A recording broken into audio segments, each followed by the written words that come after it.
Um, so I've been getting a lot of questions, mostly about why I have two RD9s, and we'll get to that shortly. But I'm just going to kind of go over everything that I have here, how I have it hooked up, how I use it, what I actually use the computer for, um, and some of the reasoning for what I purchased and why I switched from completely inside the box to almost entirely outside the box. Um, So just a quick history lesson. So I started producing, I think, in 1991, 92, something like that, when obviously everything was outside the box.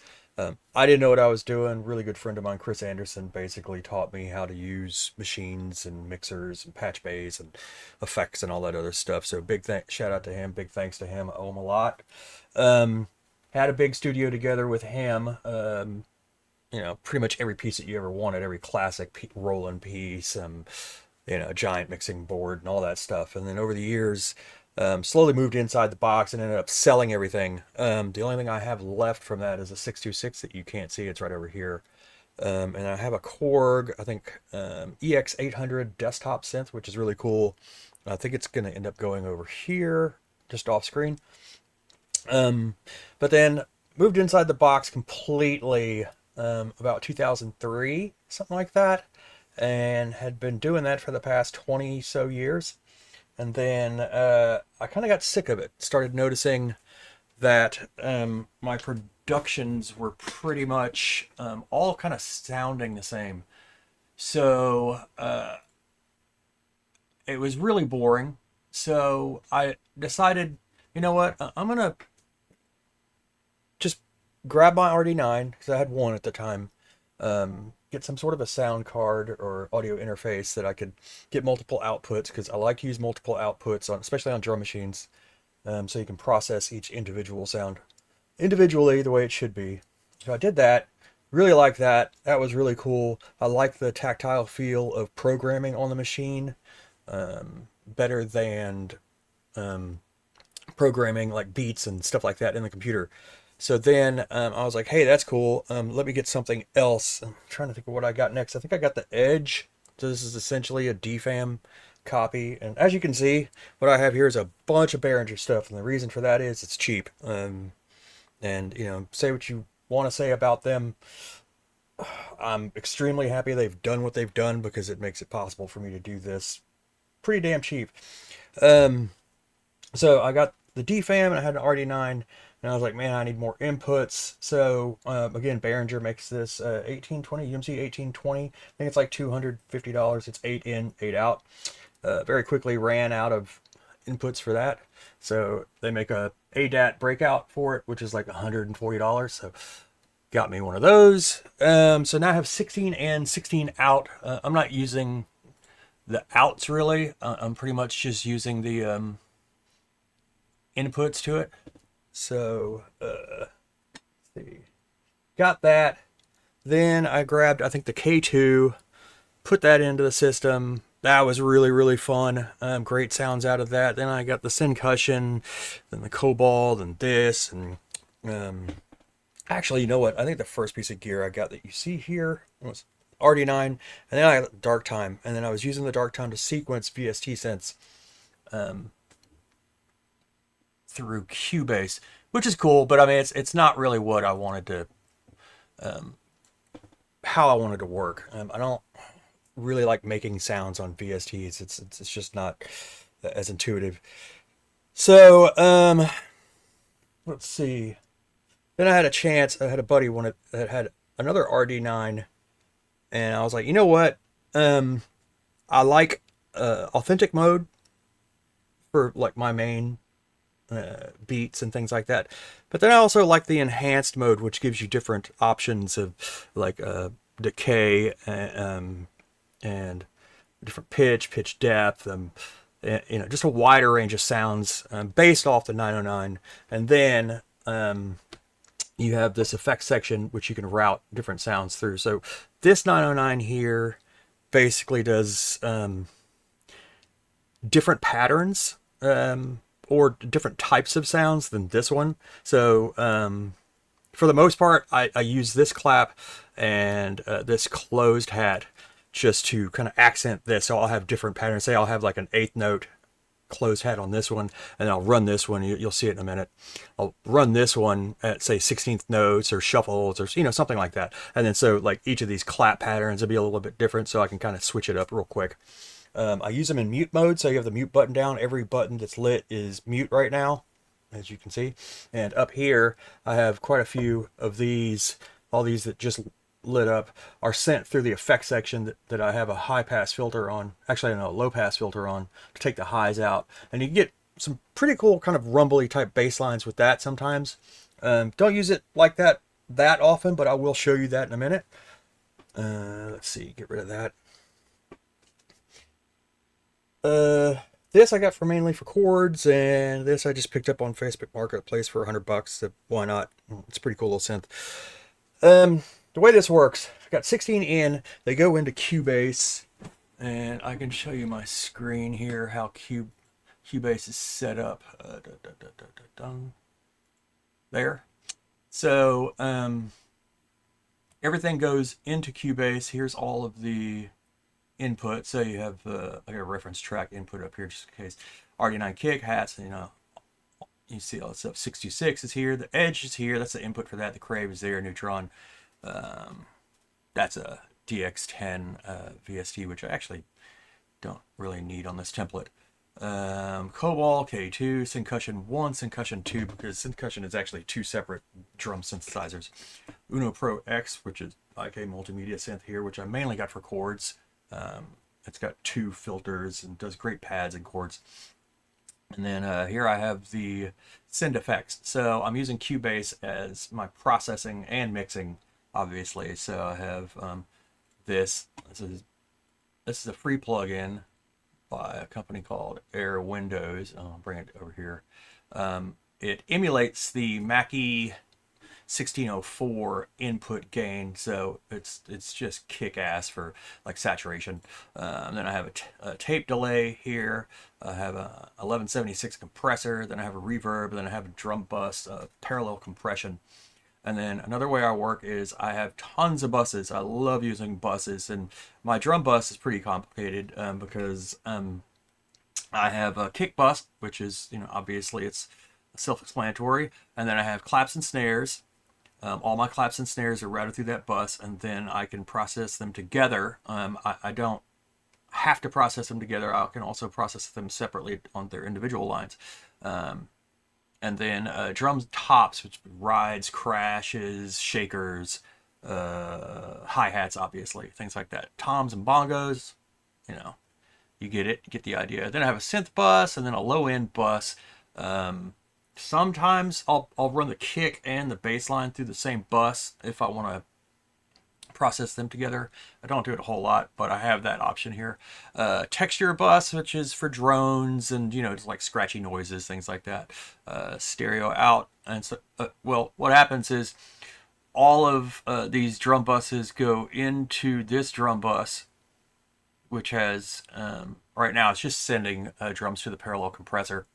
And then this is sending it to the mix bus, and then the mix bus it doesn't have that much on it right now. You can see the noise floor I got right now. I need to put noise gates on these things, but I just have a SSL compressor, and then I have the FGX2 from Slate, essentially just a limiter, and that's the way that works. And so Cubase, the only thing it's doing is mixing, taking the sounds in, processing, doing effects, things like that, but it's sending out the master clock. And so it sends out MIDI clock over to this UMC, which then goes to, I think, that RD9, then to this RD9, and then comes over to the edge, and then runs over to the 626 over there. And I think that's the only actual physical MIDI cable. That's the route that these take. Now, all of these other machines are hooked up via USB, and then they get MIDI clock as well. Well, things that really, need a clock, like, say, the Crave needs a clock. What is this? Uno needs a clock. and the dark time needs a clock. Also, the Arturia beat step over here that you can't see needs a clock. And I don't know if you can tell, I chose a lot of instruments that have internal sequencers, and I like that because then I can sequence on the machine instead of trying to sequence over here. You can also see something's missing. I don't have a keyboard. I'm not very good at playing keys, so it's just a waste of space for me. Let's see. The Uno Pro X actually has a TR style sequencer, which is really cool. I love that. It's my favorite style.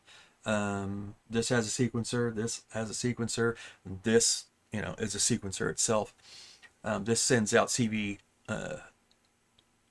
gate info to wherever I want. I don't actually physically have to patch it with cables, because it will send it out over USB to Cubase, and Cubase I can route it to wherever I want. So that's pretty cool. The way it works is pretty much this is just ready to go. Come into the studio. I don't have to start, fiddling stuff on the computer, or draw a beat or anything. Everything has a pattern already in it. Let's see. So essentially, I just have to press go. And when I press go, the sequencer starts running, and then, things start playing, and you'll see, let's I think maybe just the edge will start playing when I hit play here. And I am going to turn off this screen there. So I'm just going to hit play.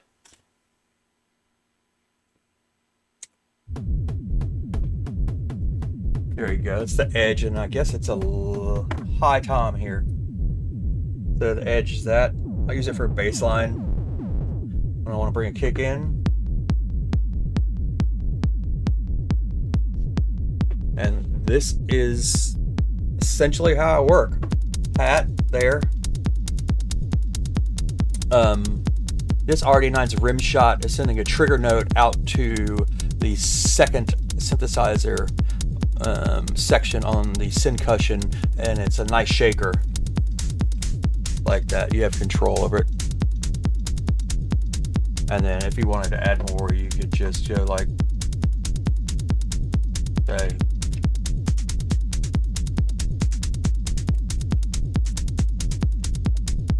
I think you get the idea there.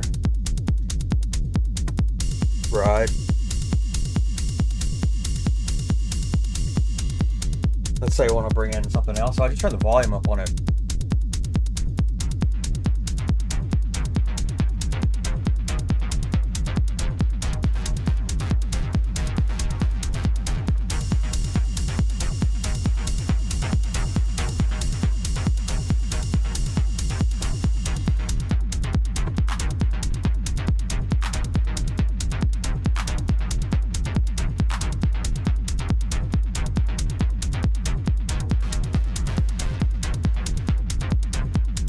So you got the idea. So I have this hi-hat pattern on this RD9. I'll get rid of the shaker over there. And then from this one I have this.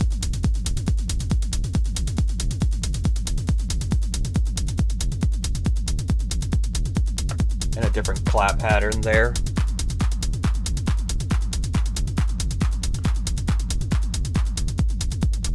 And say, let's say I want to use the crave. All I got to do is turn the volume up, because it's got a sequence running in it already. And if I wanted to mess with the sequence, I can do.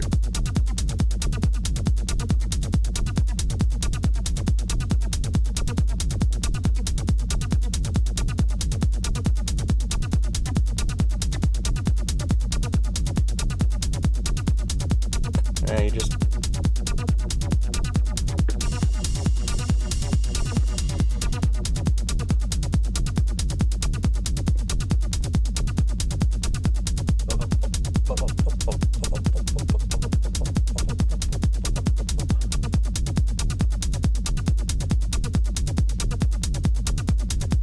Alright, so again, it's just that simple. Say I want to use a neutron, I just bring, and so the same sequence is running to it, I just have it routed through Cubase. So it's, easy like that. COBOL, same thing.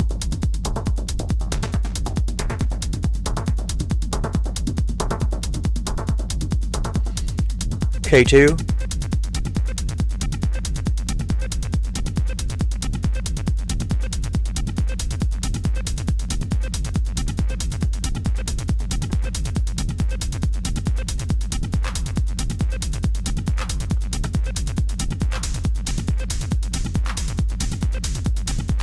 So essentially I just get the thing going and then start fooling around with stuff and say like I like this here.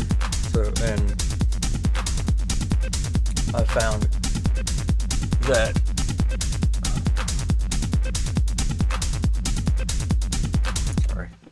found that I'd like to take this and make a track out of it. Well, then what I do is I just go into the 909, I take this pattern, and then I copy it out, 5 or 6 times. I don't make a whole lot of different patterns, so then I'll have, say, like a mix intro pattern, and then, something where the hat comes in, or something when the clap comes in, that sort of thing. Ride comes in, then a break, or things like that. And then I will sequence this out as a track and just put it in song mode. When I hit play, it plays out. And I can do the same thing up here too. And then everything else I just pretty much just do live, which is a lot of fun. But having the RD9 in song mode just running its sequence works great. Everything records back into Cubase. It records every channel independently, but it also will record a mixed down version onto a stereo track. And typically I just use the mixed down versions. I don't typically go back and do much processing on that, like individually. Sometimes I do if, say, the clap is too loud. That for some reason that happens to me a lot. I think maybe I like loud claps, but when I go back and listen to it again, I'll say, yeah, it's a little bit too loud. Other than that, that's pretty much how this works. It's not that complicated. It's not that expensive. It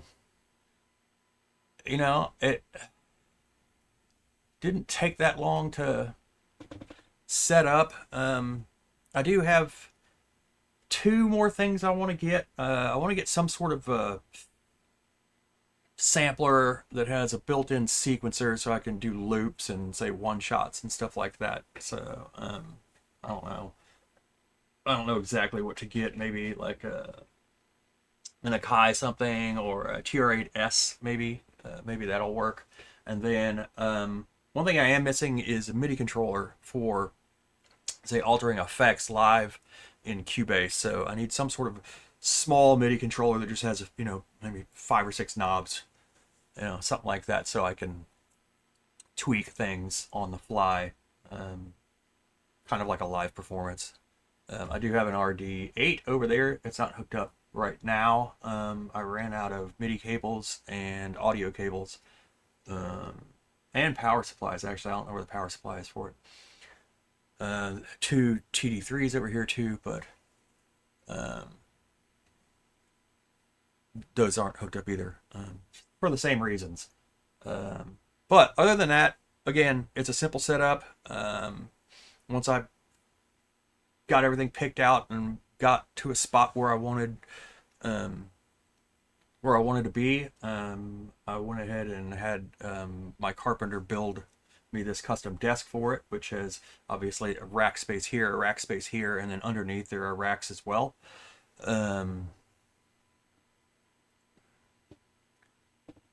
Very good cable management. These little shelves are lifted up so the cables can go underneath. Same thing here. I made it to where cables can come to these machines from behind, so I don't have a whole mess of cables everywhere. Setup's working great. The room is completely treated. You can't really see that, but sounds great in here. I don't know. I've just gotten so many questions about mainly why 2 RD9s. And it's because they make different sounds when one's in enhanced mode and one's in authentic mode. And I like doing different patterns with them. And I love a 909 sound, so, sue me. I guess that's it. This is short. It's gonna, I'm gonna come back with some more longer form live techno sessions, and I'll try to get more integrated with the chat. I'm not real good at that yet, but I will get better. So thanks for watching. I'll see you on the next one, which should be soon.